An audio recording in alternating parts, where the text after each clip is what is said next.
Hello, I am Dougal, a guitar teacher, and if you are a student or a parent of a student and thinking of moving your lessons to online using Zoom, this video will help you get started and select the correct settings so you and your teacher can hear each other the best possible way. So first off, we're going to download Zoom. So we're going to click on Safari or whatever internet web browser you're using, and we're just going to click on download Zoom. There we go, it's download center of Zoom, and here you go. You click the download settings, or if you're using the latest Mac, you can click on here. It's got, and then you just follow the information, and then you'll be able to click on that and download it. Okay, so once that is done, you then go up to the top and you see where it says Zoom. You click down up here and you go down to where it says check for updates. Okay, so I need to update mine. It's very important, make sure everything's up to date. Okay, so once you finish installing all the updates, we're going to go at the bottom and click on the Zoom icon again, which will bring us back to the home screen.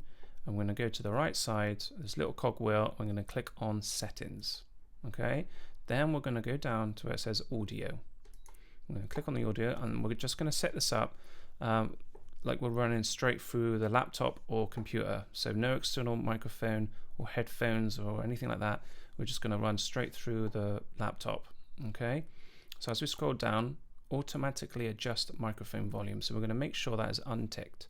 Okay, because what I've noticed, if it's ticked, your vocal will be at one volume, and as you start to play your instrument, it may drop the volume of your instrument, which makes it quite tricky for your teacher to hear what you're playing.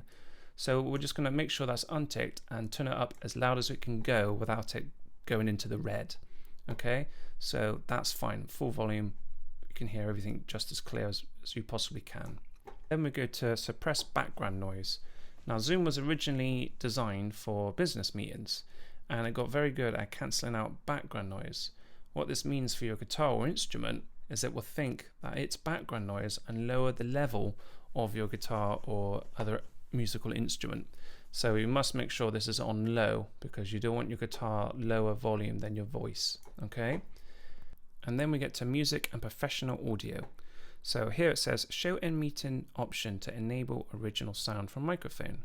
This option automatically disables Zoom noise suppression, removes high pass filtering, and removes automatic gain control.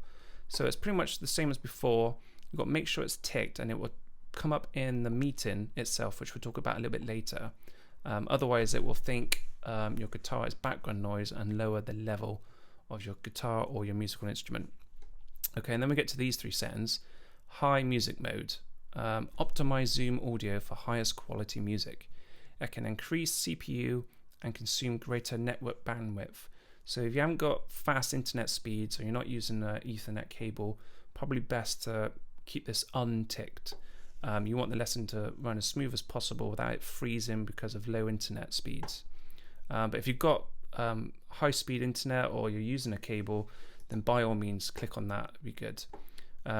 Echo cancellation, that's only if you're using microphones and headphones, so don't worry about that. And stereo audio, don't need to worry about that, mono is fine. Okay, you click in advance, and echo cancellation is just on automatic. Okay, so once you've got your audio settings sorted, you can click on your video, and all you need to do there is just make sure that HD is on. You just get the better video quality you possibly can off your laptop. Okay, so for the best results for online lessons, instead of using the Wi-Fi, it'd be better to use an Ethernet cable plugged into your computer going directly into your router. This will stop any interference and make the lesson run as smooth as possible. Then once you've done that, make sure the Wi-Fi is turned off. Okay, so you want the Wi-Fi off, otherwise it will still be using the Wi-Fi and not the cable itself. Okay, so you've got all the settings done for your audio. Now we're going to click on the icon again. We're going to go out of here and we're going to start a meeting. So imagine we've started our lesson, and up here, look, turn on original sound. Now what this means, what you have to do every single lesson, you have to click on this so it says turn off original sound. Okay, that enables all the settings that you've just clicked on to work. If it says on, it's not on, it's off. So it's a bit strange that way. You have to make sure that this says turn off original sound. That's the setting you want. Okay. If for some reason you want to change your settings, you've got your microphone here, the little up arrow, and audio settings again. And you can quickly go down and check all the settings are how you want them to be. Okay, so let's talk a little bit about camera placement and lighting. So as you can see, I'm quite nicely lit. I got the main light on and I've got a lamp behind the camera, so all the light is beaming onto me and you can see me nice and clearly, which is ideal. What you don't want is, if it's a nice sunny day, is to have the camera facing the window like that and the sun beaming onto the camera, because you're going to be very dark and the teacher's going to struggle to see what you're doing. Also, you can see me okay, but you can't actually see my instrument. A lot of people might put the iPad on a stand and just leave it on an angle, sometimes like that. So you want to make sure the camera is in a nice place where it's a bit further back, and bring the camera down, and ideally you want the whole instrument in focus. So if you've got a bigger instrument, you might need to be a little bit further back, like a double bass for example, but you want to be able to see your teacher's going to want to be able to see both hands, so you can see your picking technique and your fretting technique. Okay, so that's very important. Okay, so here's a quick picture of me behind the window with the light coming in onto the camera, and pretty dark. It's not very clear, and you definitely don't want the light to be behind you. Okay, so let's talk a little bit about the lessons themselves. Your teachers are going to be able to share music with you. Okay, so they just do that. That will be on the screen. They can send them as a PDF, send out MP3s. They can do all the things you can do face to face. The only thing you can't do is play music together because of the latency. It just won't happen. So a way around this, instead of playing music on your laptop and playing along with that, all your teacher's going to hear is the music that's coming from the laptop, not the student themselves. So you would need to make it better is a phone or another tablet and play music through here like that.